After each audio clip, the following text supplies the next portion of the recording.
Welcome back to Behind the Shield. I'm Jason Shropshire, your host, and today we have Mike Strohecker with us Hi, Jason. for Hi, the everyone. first time. First time on podcast. First time on the podcast. Love it. We're all getting our first time on the podcast. So, Mike, Exactly. give us a quick introduction.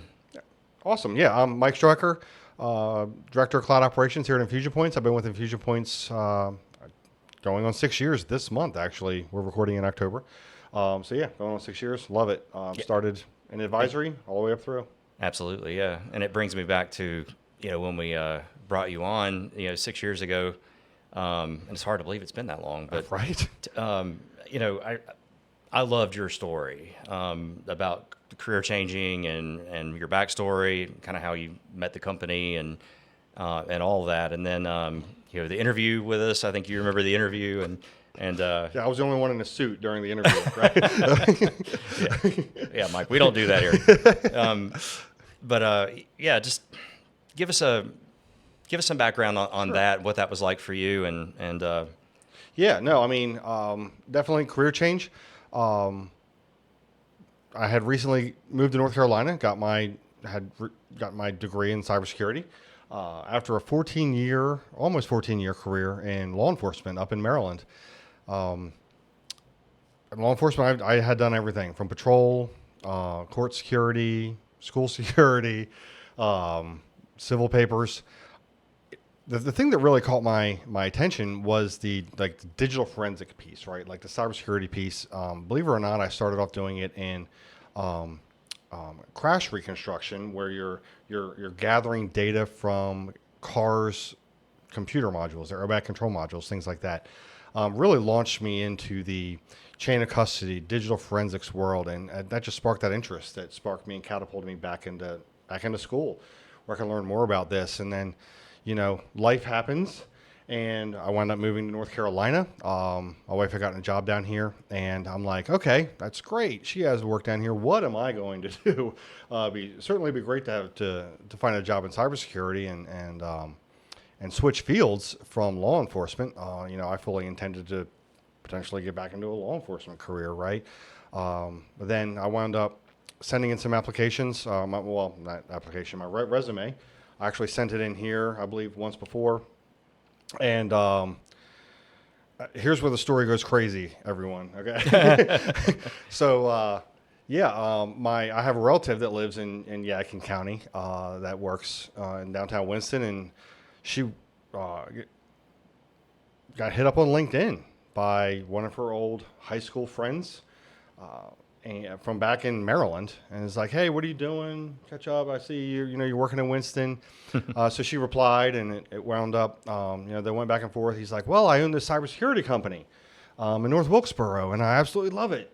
We're having a great time over here." And it was, the CEO. It was Gary, and she's like, "Really? I have a nephew that just got a cybersecurity degree, moved down here. Maybe," and hindsight, Gary's like, "Yeah, I remember that resume. It is kind of a risk on a career change, but I came in and interviewed, and you guys took the risk on me, and the rest is history." yeah, I remember you talking about that, about how and really it was later, I think after like a year into it, Yeah. after we, it was a hit, like this was your thing, right? Right. It Yeah, was I loved it, obvious yeah. that this is your career path, but I know at one point that you weren't so sure about that, and there was a little bit of anxiety there. So what was that like?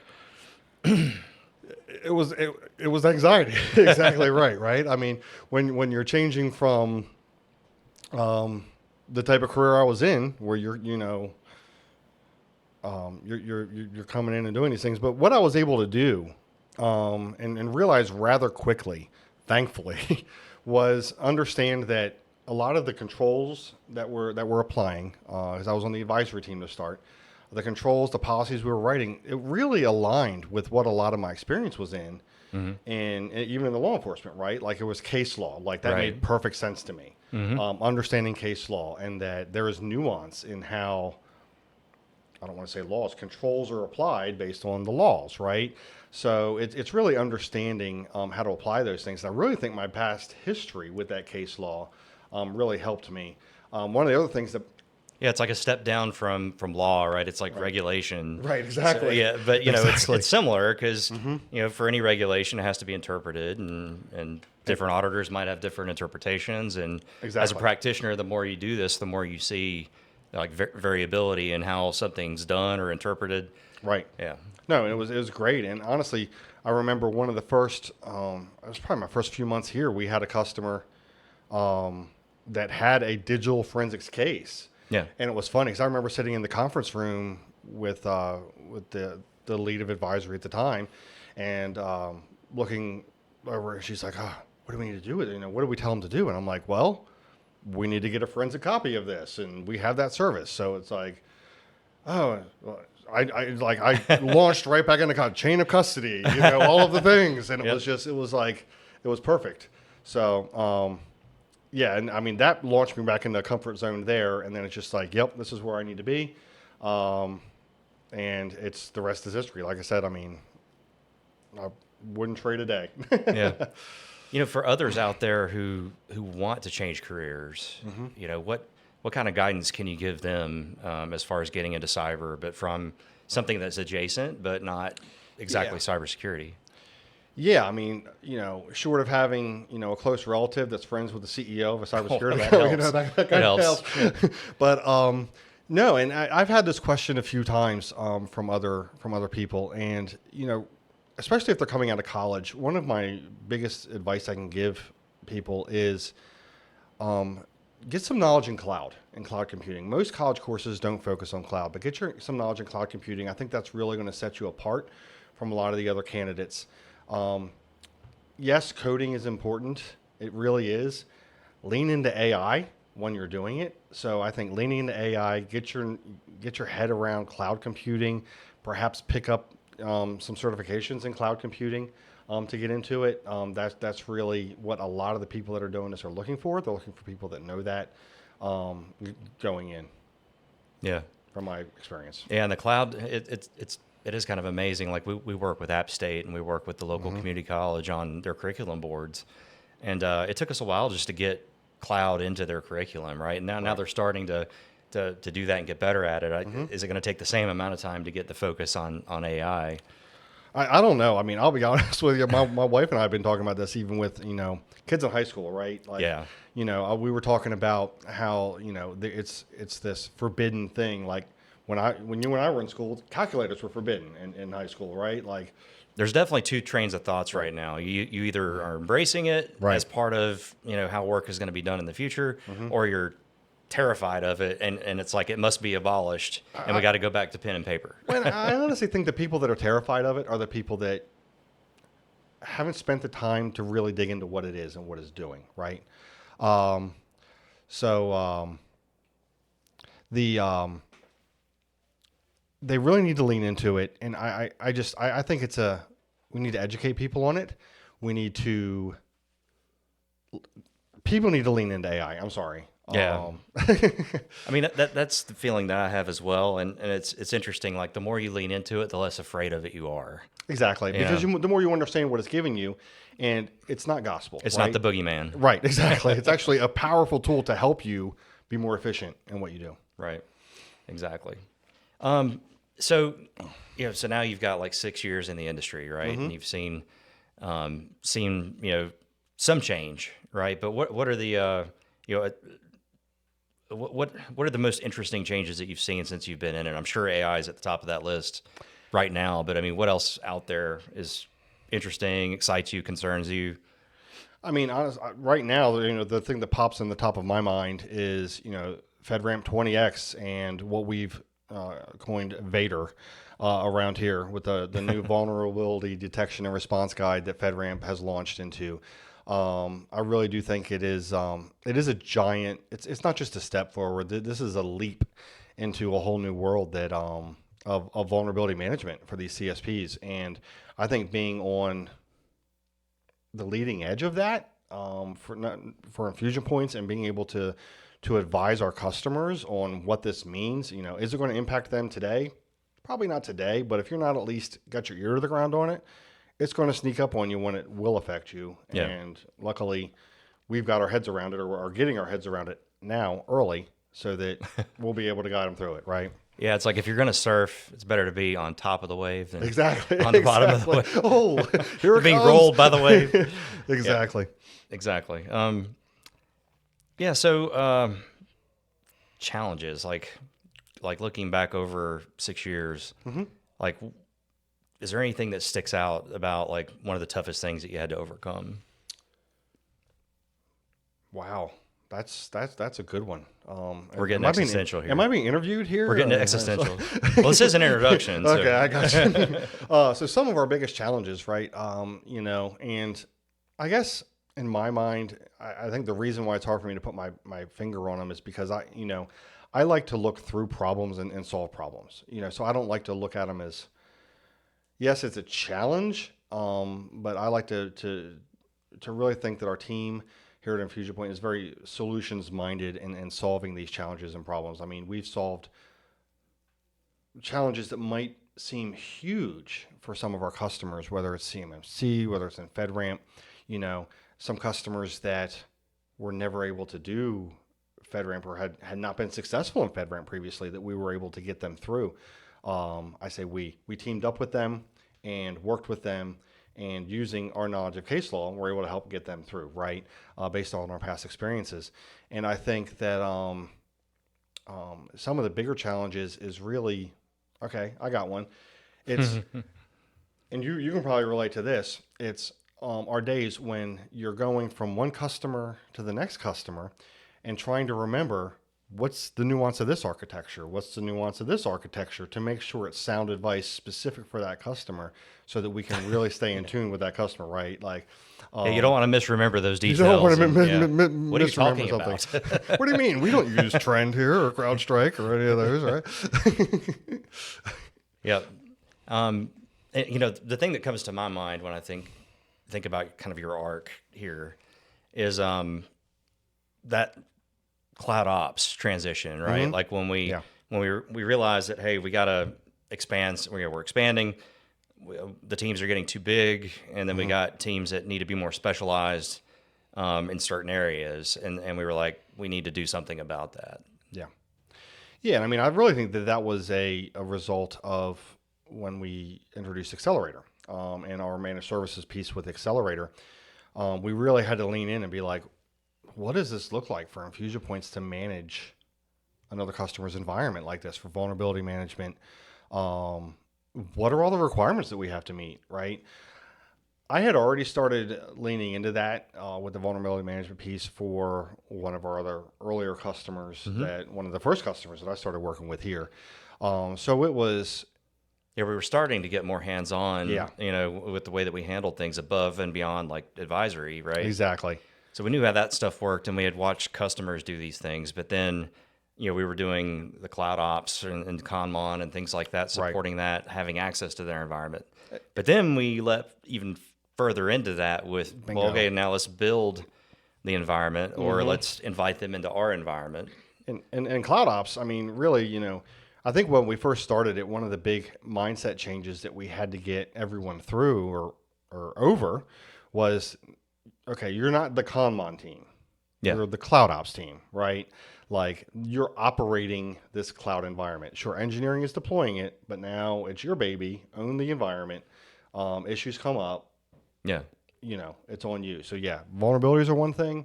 If it's not patching right or something like that, dig into it. We're not going to hot potato this back over to engineering. They have other deployments or whatever they're working on, right? So it was a little bit of a mindset change for a lot of people, especially from those earlier customers where we were just running the vulnerability management. But yeah, I mean, I think it's been great, and it's really just expanded our capabilities.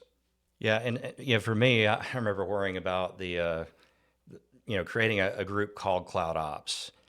Well, some parts of the other parts of the organization think that they're not operating in the cloud. Right, exactly. Exactly. Okay, everything we've been doing as a company has been moving toward cloud and helping our customers build secure cloud solutions, right? Right. So we don't want to set that up, but we set that tone really early, so that everyone kind of understands their lane, but also how to work together, as a company to make it happen. Right, exactly. And I think that was also a big transition that we made within the last year. I think it was within the last year, maybe most year and a half, was we actually changed our logo from cybersecurity solutions to securing cloud solutions, which was a bit of a mindset change because there for a while, a lot of our, you know, CMMC, DFARS customers, they had on-prem hardware that we were managing and supporting, remoting into and managing from that aspect. And it really was an intentional transition. Yeah, definitely. And for you, like how was the transition into like managing people, right? Because for a long time you were kind of the individual contributor, right? And you were killing it, and we were like, we bet this guy can do a lot more things if he had people working with him. And then we couldn't think of anyone better to run cloud ops than you. Well, I'm honored that you felt that way for one, right? So, which meant I was doing something right with what I was working with those other customers. I think one of the challenges there was, hey, this was a peer. Now it's someone that I need to make sure is pulling the same rope in the same direction towards the same goal, right? And I think that's really what the transition was. Okay, you guys put your trust in me that you saw that, hey, Mike understands where we're trying to pull this rope to. Yeah. Now it's it's my just job. Mastery of the area too. Yeah. And it's now let's get as many other people as we can on this rope to pull it across the line, right? And I think that's what somehow the guys have been able to do. And I really think it's because, I'm right there. I'm in the trenches with them. I might not have access to all the environments they do, but hey, okay, guys, let's hop on a screen share session. Let's work this out together. I don't want anybody to work on this stuff in a vacuum. As I say to a lot of our customers, we have a deep bench here. It doesn't hurt to dive into the bench and put more brain power into it, right? Yeah, absolutely. As far as like, just keeping your energy up, right? Like, Mm-hmm. like what about the role and the job like inspires you or keeps you motivated? I mean, honestly, what really keeps me motivated is whenever seeing other people on the team and even our customers, like it's just, so we're in like 4 FedRAMP audits right now, and being on the other side of that and seeing the success and the success of your customers, is just really what drives. So it's like, yeah, we're sludging through the mud right now. And it's kind of like, I'm kind of switching from one team member to another, trying to help pull them through the mud, right? Such a slog. It is such a slog going through the mud. It's going to get better. It does. It gets a lot better. And especially with 20X, right? Yes, I think it's going to get better. It's going to get a lot better. But, I think, for me, my sight and my vision is on the other side of that mud pit. A lot of the people on my team, they're kind of looking down because they're in the mud, like trying to, address that particular issue.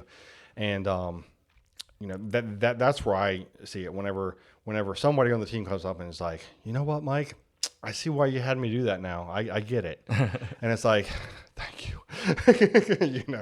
So. No, I mean, that's important, pointing to that, like guys, there's the finish line. It's right there. Right. Let's one more push. Right.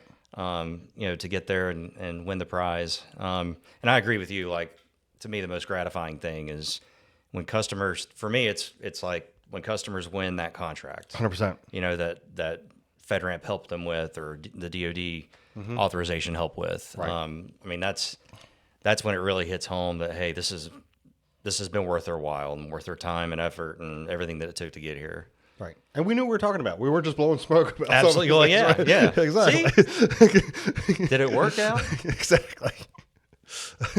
So what, future, like what does the future look like, do you think, for InfusionPoints? Like, look 5 years out, like what do you think? 5 years out? Wow. I guess in my mind,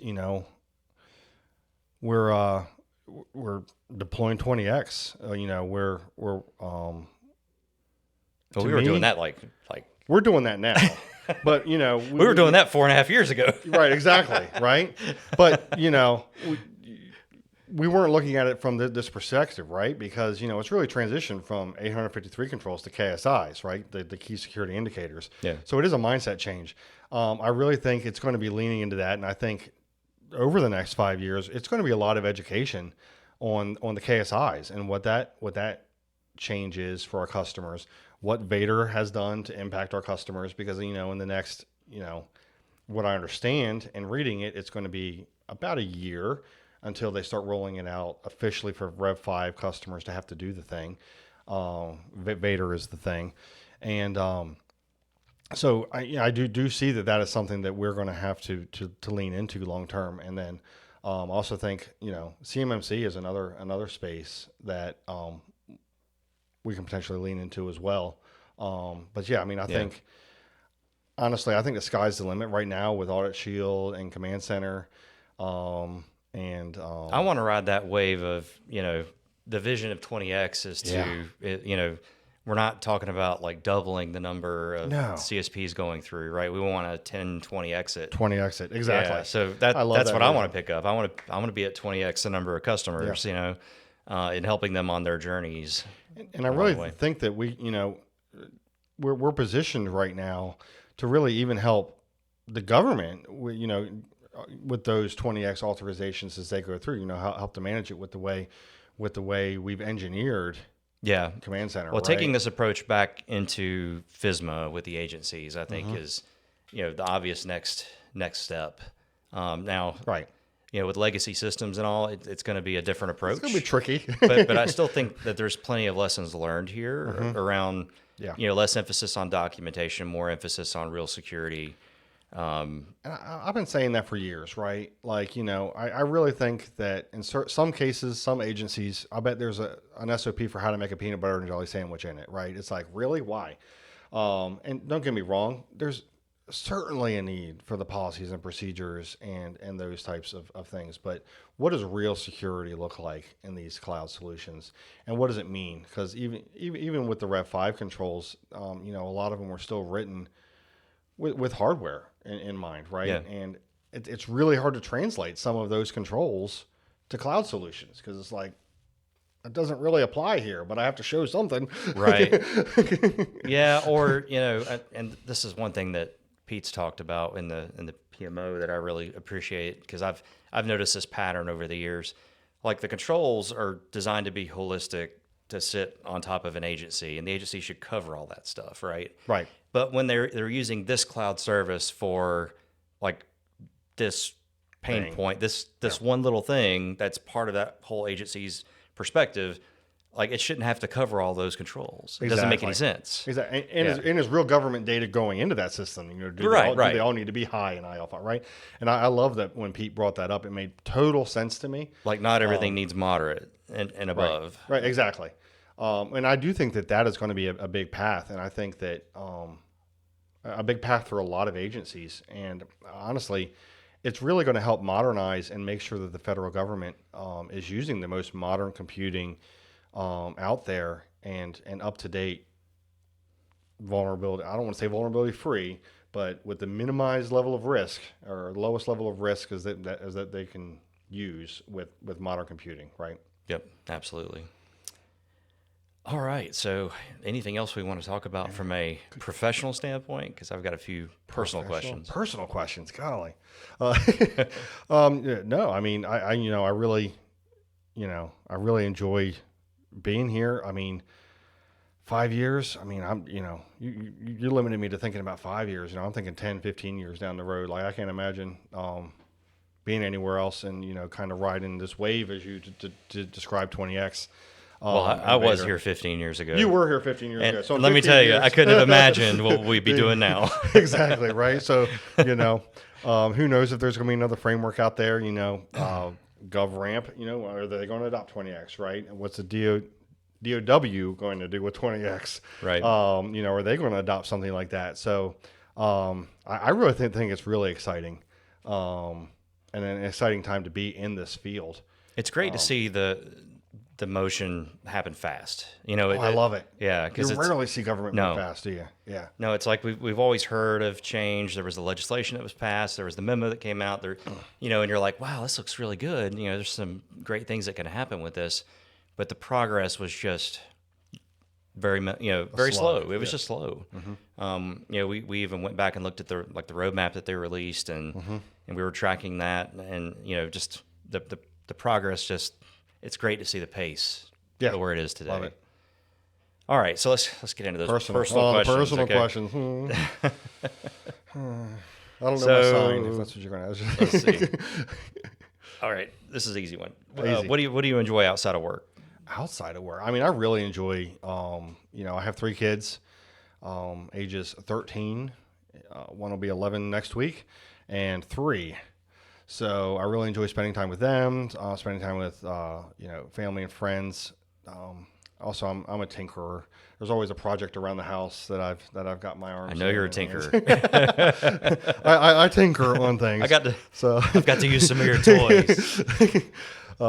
Yeah. So, and I'm sure my wife's got a list right now of tinkerings that she needs me to do around the house. So Never ends. I actually like doing those kinds of things. So it works. Yeah, I do too. It's great in the weekend when you got a project and you're like, you know what, I'm just gonna zone out and use my hands for a while and not have to. Yep. not And have to it's do amazing how you're in the middle of one of those projects and it's like something. And then you start thinking about work. So from work will chime in and you're like, that's how I can fix that. Exactly. Happens every time. Every time. Yep. All right. I love this one. So if you could have dinner with anyone, past or present, Ooh. who would it be and why? Anyone, past or present. I think I would probably start with someone like Abraham Lincoln, honestly. He did save the Union. And mainly because, you know, the kinds of things he was thinking about was like visionary for the time. Like, and it's just to be able to sit down with someone with a vision mindset like that, you know, I don't know. I just, all of his speeches, you know, I had a lot of respect for. It's like they're well thought out and they're so applicable. Yeah, I think that's one of What the main era ones. for him? Would it have been early or like late into his... I think it would have been later into Yeah. it because, I mean, at that point, you know, he had gone through a lot of the struggles with, you know, trying to make sure that. It's a bit tragic, his life. Like, The end is. Exactly. Well, actually, most of it is, right? Even during his presidency, just so much had happened that would wear on you.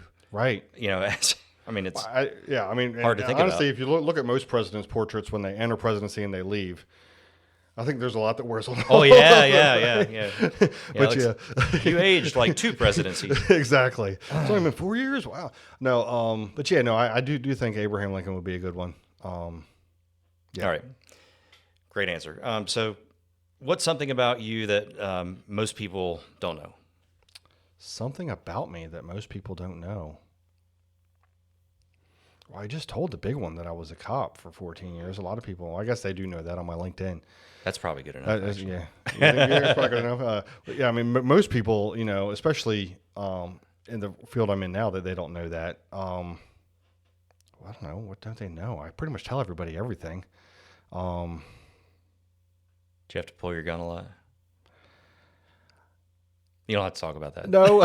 Well, I mean, in law enforcement, you do. And never had to use it, thankfully. That's good. Yeah. So that's, you know, it's always a tough spot to be in that field. Definitely. So, but yeah, I mean, well, other than the occasional deer that got hit, and you know, kind of the, yeah, you know, dispatch. Yeah, exactly. But I mean, that's,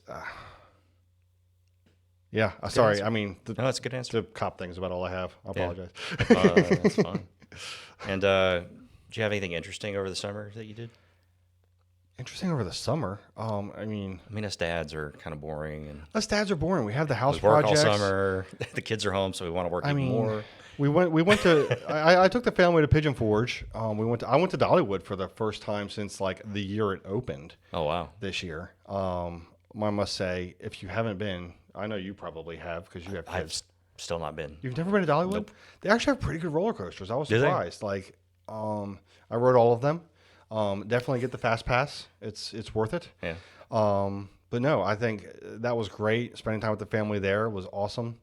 Took my daughter to the Titanic Museum.